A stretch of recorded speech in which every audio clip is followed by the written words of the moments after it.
राजयोग किसका। नमस्कार, बहुत बहुत स्वागत आप सभी का हमारे स्पेशल शो में। आप सबके साथ मैं हूं प्रियंका राय। आज बात करेंगे राजस्थान के चुनाव में सियासत के सितारों के किस्मत कनेक्शन की। चुनाव संपन्न हो चुके हैं, 3 दिसंबर को नतीजे आएंगे। ईवीएम में उम्मीदवारों की किस्मत कैद भी हो चुके हैं। किसकी किस्मत क्या बोल रही है, नंबरों में किसका क्या है हाल, क्या है किस्मत कनेक्शन। न्यूज 18 नेताओं की कुंडली लेकर हाजिर है। जी हां, हम देखेंगे ग्रह नक्षत्रों की चाल। ज्योतिष के मुताबिक नेताओं के ग्रह नक्षत्रों की क्या है चाल, क्या है हाल। 2018 में राजस्थान में कांग्रेस को 99 सीटें मिली, तो वहीं बीजेपी को महज 73 सीटें ही मिली थी।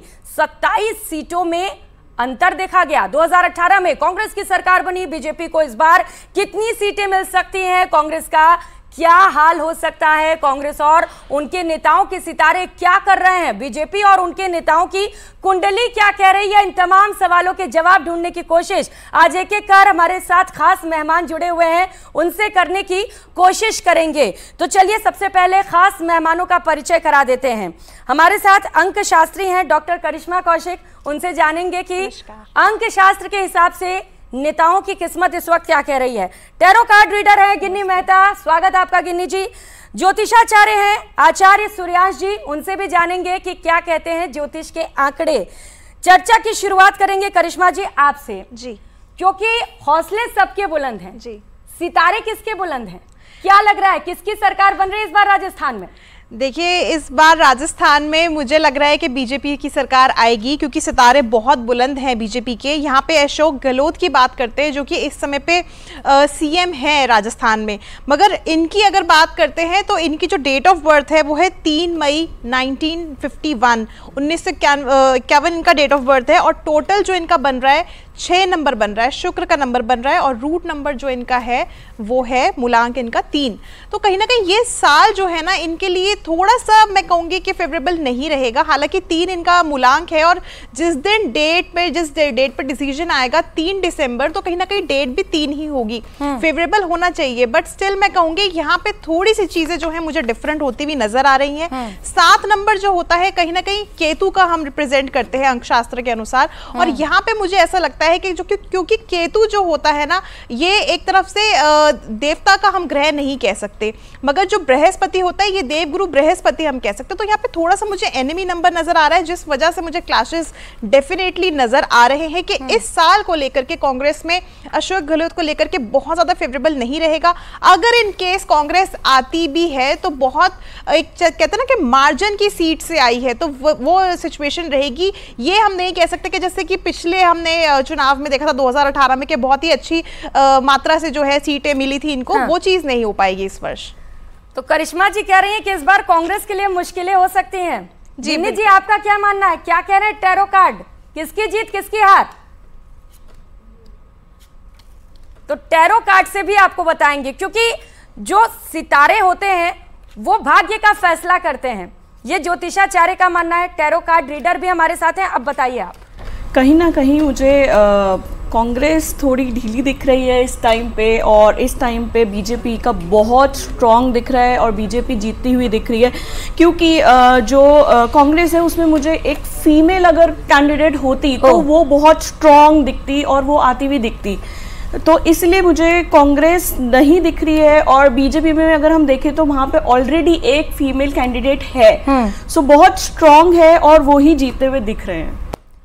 तो गिन्नी जी का मानना है चूंकि अगर फीमेल कैंडिडेट्स होते कांग्रेस में तो शायद कांग्रेस मजबूत स्थिति में होती। सर आपको क्या लग रहा है, किसकी सरकार बनती हुई नजर आ रही है सूर्यांश? यहाँ पर हम बात करें, जब चुनाव के समय वोटिंग हुआ उस समय ग्रह स्थिति बड़ी भिन्न थी, पर जब रिजल्ट आ रहा है 3 दिसंबर को, उस समय थोड़ा भिन्न रहेगा। उसके पीछे आप देखेंगे कि जो संवत चल रहा है, पिंगल नामक संवत्सर है, उसके जो स्वामी हैं इस वर्ष के जो राजा हैं वे बुध ग्रह हैं। और रविवार को 3 दिसंबर को रविवार है और चंद्रमा कर्क राशि में रहेंगे, आद्रा नक्षत्र पड़ रहा है और आद्रा नक्षत्र के जो स्वामी हैं वो भी बुध ग्रह हैं। तो यहाँ बुध का एक बड़ा रोल रहेगा, जिसका बुध प्रबल होता है वही चुनाव जीतेगा। यहाँ पर मैं बात करूं बीजेपी और कांग्रेस की, तो वर्तमान में बीजेपी की कुंडली की अगर हम बात करें, यहाँ बीजेपी की कुंडली वृश्चिक लगन की है, वृश्चिक राशि की है, और वृश्चिक राशि में 3 दिसंबर को सूर्य और मंगल दोनों एक साथ होंगे। सूर्य ग्रह का राजा होता है तो मंगल सेनापति, दशम भाव का स्वामी सूर्य और लगन का स्वामी, राशि का स्वामी मंगल दोनों एक साथ होकर के बीजेपी को प्रबल दावेदार बना देती है यहाँ पर। और कांग्रेस की उसी स्थिति में बात करें तो यहाँ पर कांग्रेस की जो राशि है मेष राशि है, यहाँ मेष राशि में बृहस्पति विद्यमान रहेंगे 3 दिसंबर को, और शनि की दृष्टि भी रहेगी। यहाँ पर कर्म भाव के स्वामी शनि है, तो कहीं ना कहीं कांग्रेस को भी प्रयास अधिक करना पड़ेगा और उसका फल भी उनको मिलेगा। तो यहाँ सीटें तो बढ़ेंगी, पर यह कि फिर भी बीजेपी अगर तोल करे तो बीजेपी प्रबल दावेदार नजर आती है। यहाँ पर तो बीजेपी को जीत मिलती हुई नजर आ रही है। खैर नतीजे तो 3 दिसंबर को ही सामने आएंगे। ये हमारे पीछे आप कई खास चेहरे देख पा रहे होंगे। कांग्रेस की बात करें तो यहाँ पर मुख्यमंत्री अशोक गहलोत का चेहरा आप देख पा रहे हैं, पूर्व डिप्टी सीएम सचिन पायलट हैं, स्पीकर सीपी जोशी का चेहरा है। उधर बीजेपी की बात करें तो पूर्व सीएम वसुंधरा राजे से लेकर केंद्रीय जल शक्ति मंत्री गजेंद्र सिंह शेखावत और राजेंद्र राठौड़ भी तस्वीरों में नजर आ रहे हैं। एक एक कर नेताओं को लेते हुए उनके बारे में जानेंगे कि उनका जो किस्मत है, उनका जो भाग्य है, क्या वो खुलने वाला है। चर्चा की शुरुआत हम करेंगे मुख्यमंत्री अशोक गहलोत के चेहरे से, क्योंकि करिश्मा जी 3 बार सीएम रहे जी। इस बार क्या लग रहा है कि सीएम बन पाएंगे मुख्यमंत्री अशोक? हालांकि आपने पहले कह दिया है कि कांग्रेस यहाँ पर मुश्किल में है, लेकिन उनके सितारे क्या कह रहे हैं? देखिए, जो मैं इनके मूलांक से और इनके भाग्यांक से देख पा रही हूँ, इनके लिए थोड़ी चुनौतियां इस बार बिल्कुल सामने आएंगी। हालांकि 3 बार ये सीएम रह लिए, अब 3 बार सीएम रह लिए, अब थोड़ा सा विराम का इनका समय आ गया है, क्योंकि यहाँ पे मुझे ज्यादा से ज्यादा अगर हम यहाँ पे दावेदार देखते हैं तो यहाँ पे मैं वसुंधरा राजे जी की बात करूंगी। अभी जैसे कि पंडित जी ने कहा कि बुध जो है राजा है इस साल का भी और इस समय पे, तो कहीं ना कहीं इनकी कुंडली में भी बुध ही चल रहा है। और इनकी डेट ऑफ बर्थ, क्योंकि अंक शास्त्र के अनुसार अगर बात करें तो इनकी जो डेट ऑफ बर्थ है इसका भाग्यांक जो है 2 है, यानी कि चंद्रमा का नंबर है, और 8 इनका जो है मूलांक है। आने वाला साल भी 8 नंबर का है अगर हम अंक शास्त्र के अनुसार देखें। और अंक शास्त्र के अनुसार 8 नंबर जो होता है शनि का नंबर होता है और कहीं ना कहीं जनता को ही रिप्रेजेंट करता है। तो मुझे लगता है कि दावेदार वसुंधरा राजे इस बार जो है राजस्थान को कॉन्कर कर सकती हैं और कार्य भी बहुत अच्छे इस बार बीजेपी के नजर आने वाले हैं। यहाँ पे अशोक गहलोत मुझे मुश्किल में इसलिए लग रहे हैं क्योंकि इस जो 3 दिसंबर को जिस दिन चुनाव के रिजल्ट आएंगे उस दिन जो टोटल नंबर बन रहा है वो 4 बन रहा है, राहु का नंबर बन रहा है। तो कहीं ना कहीं राहु जो होता है सडन चीजों को चेंज करने का कारक माना जाता है, बहुत बड़ा अहम भूमिका निभाता है। तो कहीं ना कहीं यहाँ पे राहु सडनली चीजें चेंज जरूर कर सकता है। हो सकता है कि कांग्रेस को लगे कि हम जीतेंगे, जैसे कि 3 बार से जीतते आए, मगर इस बार राहु चीजें चेंज डेफिनेटली करेगा और यहाँ पे मुझे लग रहा है कि काफी अच्छी सीटों से जो है बीजेपी आ सकती है। और फिर दोबारा कहूंगी एक बात जो अभी मैंने थोड़ी देर पहले बोली थी कि अगर कांग्रेस किसी भी कारणवश आ जाती है तो बहुत ही कम सीटों से, बिल्कुल एवरेज मार्जिन लाइन की सीटों से आएगी, बहुत बहुमत की सीटों से नहीं आएगी। अगर बीजेपी का कोई कार्यकर्ता या नेता ये शो इस वक्त देख रहा होगा, यकीन मानिए जीत का जश्न मनाना शुरू कर दिया होगा। गिन्नी जी, आपके कार्ड क्या कहते हैं मुख्यमंत्री अशोक गहलोत के लिए? किस्मत खुल रही है उनकी? देखिए, मैं जैसे मैंने पहले बोला था कि फीमेल जीतती हुई दिख रही है। अगर मैं आपको कार्ड्स दिखाऊं तो यू विल बी अमेज्ड कि अगेन फीमेल का ही कार्ड है। तो फीमेल ही जीतती हुई नजर आ रही है मुझे। अभी वो ओवर कॉन्फिडेंस में मुझे कहीं ना कहीं लग रहे हैं, बैठे हुए हैं कि उनको लग रहा है कि मैं जीत जाऊंगा, बट ऐसा नहीं है। इस बार फीमेल ही आएगी। सूर्यांश जी, सीएम अशोक गहलोत को लेकर क्या कहना चाहेंगे? देखिए, हर व्यक्ति का अपना अपना भाग्य और अपना अपना कर्म होता है। तो यहाँ जैसे कहते हैं कि शास्त्र भी कहता है पूर्वार्जितम कर्म शुभम वा यदि वा शुभम तस्य पंक्ति ग्रह सर्वे सूर्यार्चित जन्मनि। हर व्यक्ति अपने प्रारब्ध को भोगता है। यहाँ पर हर व्यक्ति ने, पार्टी के जो मेंबर्स हैं सभी ने अपने अपने स्तर पर काफी प्रयास किया है। पर यहाँ अब ग्रहों की बात आती है तो पार्टी का अपना भाग्य होता है और जो पद का दावेदार होता है उसका अपना भाग्य काम करता है। यहाँ कई बार ऐसा होता है पार्टी जीत जाती है पर जो सीएम पद का दावेदार होता है वो चुनाव हार जाता है, तो उसके एवज में दूसरे को बनाना पड़ता है। अगर हम कह रहे हैं सूर्यांश जी, अशोक गहलोत जी की बात करें, हाँ। उनकी जो जन्म समय की कुंडली है, हाँ। वह किसी से कम नहीं है। उनकी कुंडली में इस प्रकार का योग बना हुआ है जो बहुत कम लोगों में होता है, क्योंकि उनका जो लगन है मिथुन राशि, मिथुन लगन है और दशम भाव में ही बृहस्पति और चंद्रमा मीन राशि में बैठे हुए गज केसरी योग को बना रहे हैं। तो गज केसरी योग और बृहस्पति का केंद्र में बैठना, कहते किम कुर्वन्ति ग्रह सर्वे यस्य केंद्र बृहस्पति, अगर बृहस्पति अकेला भी केंद्र में बैठा हो तो हजारों सिंह हाथियों के बराबर होता है, उसका 1000 हाथी भी एक सिंह का कुछ नहीं बिगाड़ पाते, इस प्रकार की स्थिति है। पर अगर वर्तमान में दूसरा योग एक और मैं बताता हूं जो इनकी कुंडली में बन रहा है, बृहस्पति चंद्रमा गज केसरी योग बना रहे हैं। इनके लाभ भाव में सूर्य और मंगल बुध तीनों ही एक साथ बैठे हुए हैं। सूर्य उच्च राशि मानी गई है मेष और मंगल अपने ही घर में बैठे हुए हैं। इतनी प्रबल कुंडली है। पर यहां वर्तमान में 3 दिसंबर को जो रिजल्ट आने वाला है उस समय ग्रह की स्थिति इनकी राशि से भिन्न पड़ रही है। इनकी मीन राशि और मीन राशि पे वर्तमान में 7.5 प्रारंभ हो चुकी है, 7.5 चल रही है और इनकी मीन राशि में राहु विद्यमान है और बृहस्पति पर शनि की दृष्टि का होना, 7.5 में उतार चढ़ाव काफी रहता है, काफी व्यक्ति को परिश्रम भी करना पड़ता है और पद क्षति भी होती दिखाई देती है। यहां पर हालांकि भाग्य भाव में सूर्य मंगल दोनों एक साथ बैठे हैं, भाग्य प्रबल रहेगा।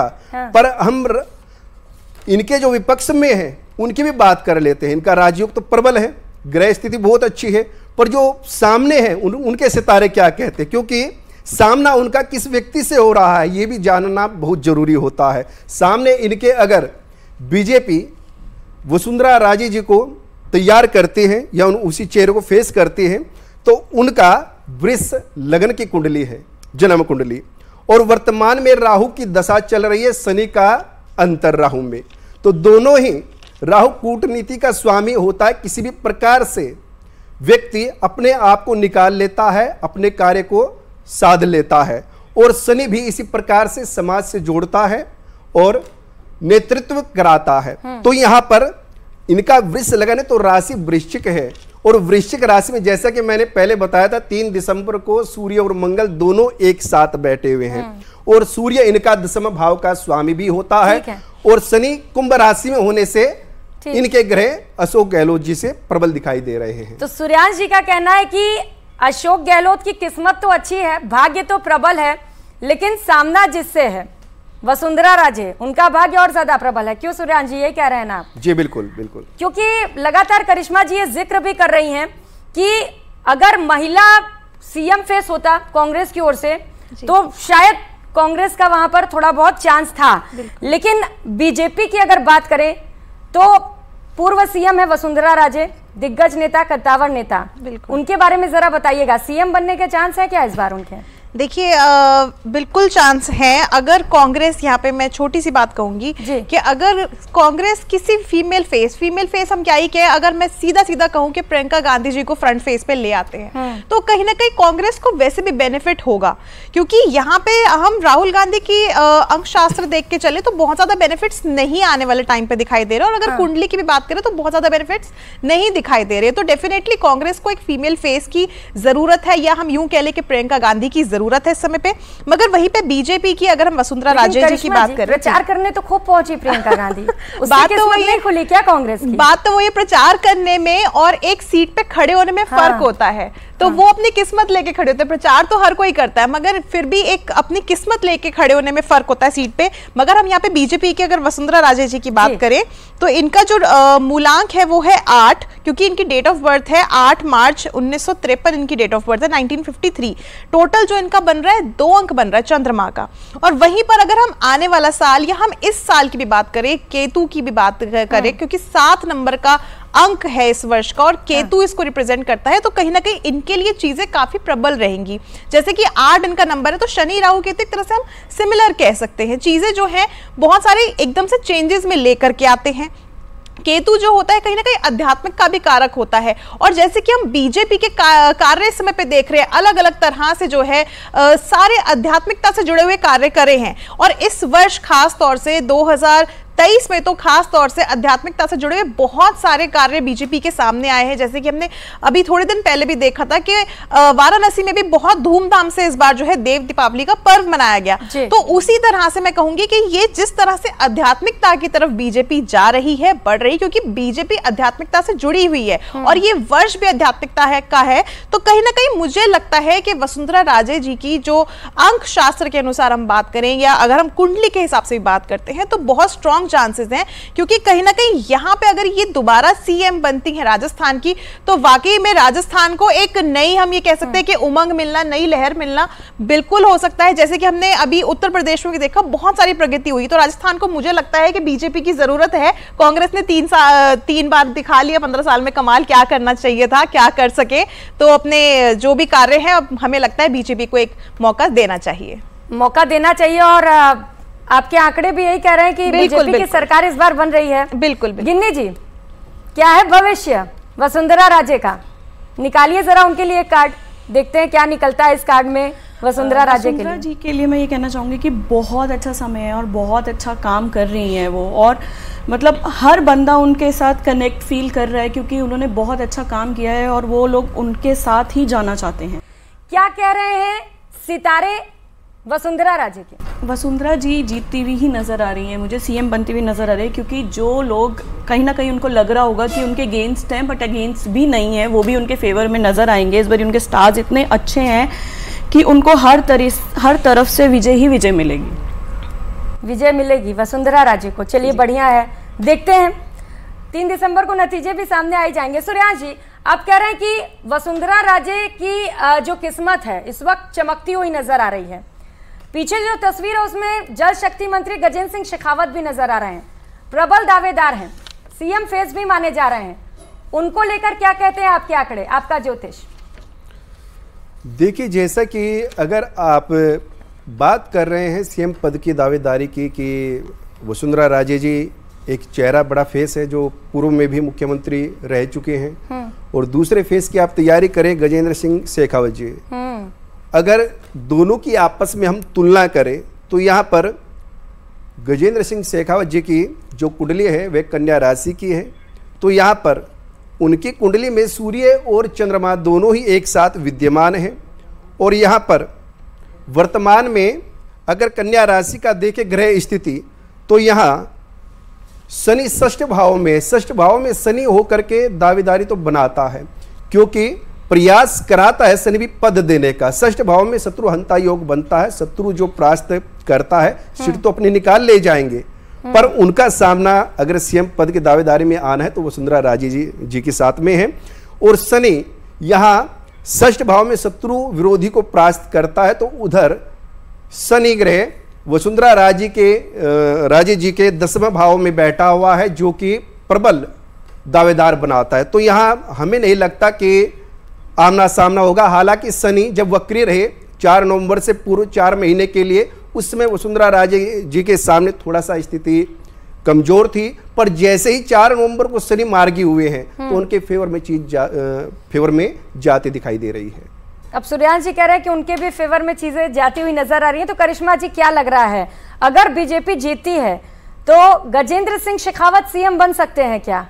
देखिए, बिल्कुल इनके चांसेस जरूर दिख रहे हैं। यहाँ पे एक छोटी सी बात मैं कहूँगी कि गजेंद्र सिंह जी का अगर हम डेट ऑफ बर्थ देखते हैं तो 3 इनका मूलांक है। और वहीं पे अगर हम कांग्रेस से बात करें अशोक गहलोत की, तो उनका भी मूलांक 3 है। तो स्ट्रॉन्ग इनके लिए भी है, उनके लिए भी। मगर यहाँ पे हम अगर भाग्यांक की बात करते हैं तो इनका 9 भाग्यांक बन रहा है, और जिस दिन ये नतीजे आएंगे 3 तारीख को, तो 3 और 9 का काफी हद तक जो है एक कनेक्शन रहता है। तो कहीं ना कहीं मुझे लगता है इनके लिए डेफिनेटली फेवरेबल होने वाला है यहाँ पे, क्योंकि जिस दिन नतीजे आएंगे 3 दिसंबर 2023 को, तो जो टोटल रहेगा वो 4 रहेगा। तो चीज़ों में बदलाव हम ज़रूर देख सकते हैं। चीज़ों में बदलाव हम इस तरह से भी देख सकते हैं कि बीजेपी को ही लेकर के अलग अलग फेसेस हमें सामने मिल सकते हैं। हम एक्सपेक्ट कर रहे हैं वसुंधरा राजे जी की, तो कहीं ना कहीं एकदम से सडनली चेंज होकर के गजेंद्र जी भी बन जाए तो कोई बड़ी बात नहीं होगी, मगर यहाँ पे हमें चीज़ें डेफिनेटली चेंज होती हुई नजर आ रही हैं और इनके भी स्ट्रॉन्ग चांसेस है कि ये एक अच्छे पक्के उम्मीदवार हैं बीजेपी की तरफ से। बीजेपी की तरफ से गजेंद्र सिंह शेखावत भी एक खास चेहरा जो सीएम फेस भी माना जा रहा है। अब देखना होगा कि अगर बीजेपी की सरकार बनती है तो क्या गजेंद्र सिंह शेखावत सीएम बनते हैं। गिन्नी जी, सचिन पायलट की भी बात करेंगे क्योंकि लंबे वक्त से अपनी किस्मत को आजमा रहे हैं, लेकिन कहीं ना कहीं चूक हो जाती है। क्या है उनकी किस्मत में इस बार?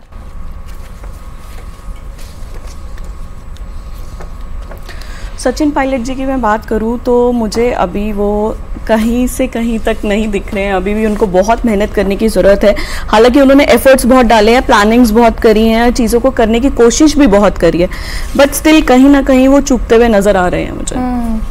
सूर्यांश जी, सचिन पायलट के लिए क्या कहेंगे? क्योंकि हमने देखा कि पिछली बार कांग्रेस की सरकार भी बनी और लग ऐसा ही रहा था कि वही सीएम बनेंगे, पर हो नहीं पाया। कुंडली में क्या दोष है उनके, क्या लग रहा है आपको? देखिए, सचिन पायलट जी जो है उनकी वृश्चिक लगन की कुंडली है। हाँ। और उनके कर्म क्षेत्र में 10वें भाव में सूर्य बुध शनि तीनों एक साथ बैठे हुए हैं। सूर्य सिंह राशि में है, अपनी राशि में है, और सूर्य ग्रहों का भी राजा होता तो व्यक्ति को राजयोग तो देता ही देता है। और शनि जब कर्म योगी जो होता है वो शनि है, कर्म योगी भी साथ में, फिर कहना कुछ नहीं हो सकता। पर यहाँ इनकी कुंडली में काल सर्प दोष भी बना हुआ है जो कि ग्रहों को बांध देता है। व्यक्ति प्रयास अधिक करता है पर उस प्रकार से सफलता नहीं मिल पाती। गज केसरी योग भी बना हुआ है पर वो अष्टम भाव में इनके गज केसरी योग बना हुआ है। ग्रह पूर्णतः जिस प्रकार से फल देना चाहिए उस प्रकार से नहीं दे पा रहे हैं। अगर शनि ग्रह की इनके बात करें जो कि वृश्चिक राशि वालों के लिए कारक भी होते हैं, तृतीय और चतुर्थ भाव के स्वामी हैं, वो 0 डिग्री के हैं। यहाँ 0 डिग्री का बाल्य अवस्था में होना शनि पूर्णतः अपना फल नहीं दे पा रहा है, जिसके लिए ये अपने आप से ही लड़ते हुए दिखाई देते हैं। जिनको जो योग्यता है, इनकी क्षमता है, उस आधार पर इनको एक वरीयता नहीं मिल पा रही है क्योंकि शनि कमजोर है। तो यहाँ पर ऐसा लगता है कि, और इस समय वर्तमान में दशा भी शनि की है, प्रयास तो पूरा किया जाएगा कि किसी प्रकार से कोई बड़ी कमान संभाली जाए, कोई बड़ा पद मिले, पर 0 डिग्री होने से और राहु का अंतर होने से काम नहीं चलेगा। यानी कि इस बार भी सचिन पायलट की उम्मीदें टूटती हुई नजर आ रही हैं आप लोगों के हिसाब से। करिश्मा जी, सीपी जोशी की बात करेंगे। बीजेपी कांग्रेस दोनों ही में सीपी जोशी हैं। इधर कांग्रेस की ओर से स्पीकर सीपी जोशी हैं तो उधर बीजेपी की ओर से प्रदेश अध्यक्ष सीपी जोशी। दोनों के भाग्य को एक साथ बताइएगा, क्या कह रहे हैं दोनों के सितारे? देखिए, सीपी जोशी की अगर यहाँ पे हम बात करते हैं तो इनका जो डेट ऑफ बर्थ है 29 जुलाई 1950 है। 2 इनका जो है मूलांक है, वहीं पे 6 इनका जो है भाग्यांक बन रहा है। शुक्र का जो नंबर होता है 6, ये भाग्यांक बन रहा है इनका। कहीं ना कहीं यहाँ पे जो है कुछ चीज़ों में इनके बदलाव ज़रूर रहेगा, मगर बहुत स्ट्रॉन्ग चांसेस नहीं है। ये जो 2 तरफा चाल चल रहे हैं, एक तरफ से बीजेपी एक तरफ से कांग्रेस, तो मुझे नहीं लगता बहुत ज़्यादा इनके लिए इस समय पे बेनिफिशियल ये टाइम रहने वाला है। पद तो नहीं मिलेगा, मगर यहाँ पे ये है कि इनको एक साइड इस समय पे जरूर हो जाना चाहिए ताकि आने वाले समय में ये बहुत स्ट्रांगली जो है चीजों को फेस कर पाए और बहुत स्ट्रांग दावेदार बन पाए। इस समय पे मुझे नहीं लग रहा है इनके मूलांक और भाग्यांक को देख करके कि ये बहुत स्ट्रांग दावेदार रहेंगे इस बार। गिन्नी जी, दोनों लोग ले कार्ड एक साथ, कांग्रेस के सीपी जोशी के लिए भी और बीजेपी के सीपी जोशी के लिए भी। मैं आपको ये कहना चाहूँगी, सीपी जोशी जी एक तरफ से तो ज़रूर मतलब आते हुए दिख रहे हैं मुझे कांग्रेस की तरफ से। अच्छा जी, तो उस तरफ से तो उनको बेनिफिट मिलेगा ही मिलेगा, और बट बीजेपी की तरफ से आते हुए नहीं दिख रहे हैं। तो अगर चूंकि आप कह रही हैं कि सरकार बीजेपी की बनने वाली है, तो जरा समझाइएगा कांग्रेस की ओर से कैसे सीपी जोशी का, उनको मतलब उनका जो अभी काम करने का तरीका है, उनकी एक पोजीशन थोड़ी सी ऊपर हो सकती है, मतलब अच्छा। उस जो अभी वो काम कर रहे हैं उसके अंदर ही उनको कुछ मिल सकता है वैसे। बट अगर मतलब लोगों के हिसाब से कहें तो वैसे वो आते हुए बढ़ते हुए दिख नहीं रहे हैं, मुझे स्टेगनेंट पोजीशन पे ही दिख रहे हैं। सूर्यांश जी, देखिए जैसा कि इनका हम देख पा रहे हैं, तुला लग्न की कुंडली है और तुला लग्न की कुंडली में ही इनके दसम भाव में कर्क राशि में सूर्य विद्यमान है। सूर्य दसम भाव में बैठ करके दिग्बल भी प्राप्त हो जाता है और सूर्य को दिग्बल प्राप्त होता है तो समझ लीजिए कि जैसे पृथ्वी को प्रकाशमान करता है, अंधकार को छटा देता है, उसी प्रकार से व्यक्ति के जीवन से भी अंधकार को मिटा देने वाले सूर्य इनके कर्म क्षेत्र में बैठे हुए हैं। तो यहाँ अंधकार को मिटाने का समय अब आ चुका है, क्योंकि इनके इस समय दशा की बात करें, शुक्र की बुध की दशा चल रही है और शुक्र का अंतर, और वर्तमान संवत में भी बुध राजा है तो शुक्र मंत्री है। तो यहाँ बुध की दशा और शुक्र की अंतरदशा होना इनके लिए फायदेमंद है। इनकी जन्म राशि मकर है और इस समय वर्तमान में गोचर में अगर बात करें दिसंबर की 3 दिसंबर की, लाभ भाव में वृश्चिक राशि में सूर्य मंगल है तो धन भाव में कुंभ राशि में इनकी राशि के जो स्वामी है शनि वर्गोत्तम स्थिति में बैठे हुए हैं। तो यहाँ पर इनको लाभ होगा, कांग्रेस को लाभ हो या ना हो, किसी व्यक्ति को लाभ हो या ना हो, पर इनको लाभ होता प्रतीत दिखाई दे रहा है। यहाँ तुला राशि दसम भाव में है और शुक्र भी तुला राशि में विद्यमान रहेंगे। ये कोई ना कोई बड़ा फेरबदल कर सकते हैं और कोई ना कोई एक्शन बिल्कुल लेंगे। करिश्मा जी, राजेंद्र राठौड़ पे आते हुए जी, नेता प्रतिपक्ष हैं, अभी एक समय था उपनेता प्रतिपक्ष हुआ करते थे, तो यहाँ तो इनकी किस्मत चमकती हुई नजर आई।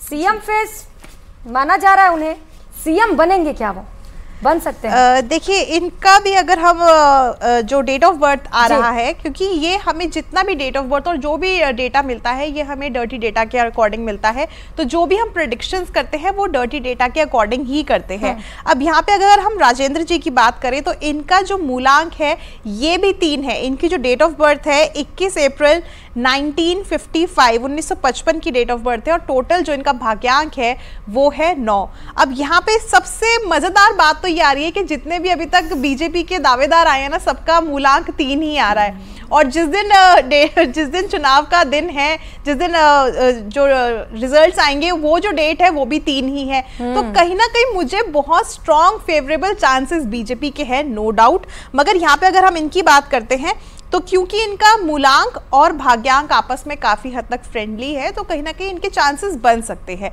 दावेदार बन सकते हैं, क्योंकि दावेदार अभी भी हैं, कोई बड़ी बात नहीं है। मगर यहाँ पे थोड़ा सा मुझे जो है चीजें बदलाव में आती हुई दिख रही हैं इनकी भी।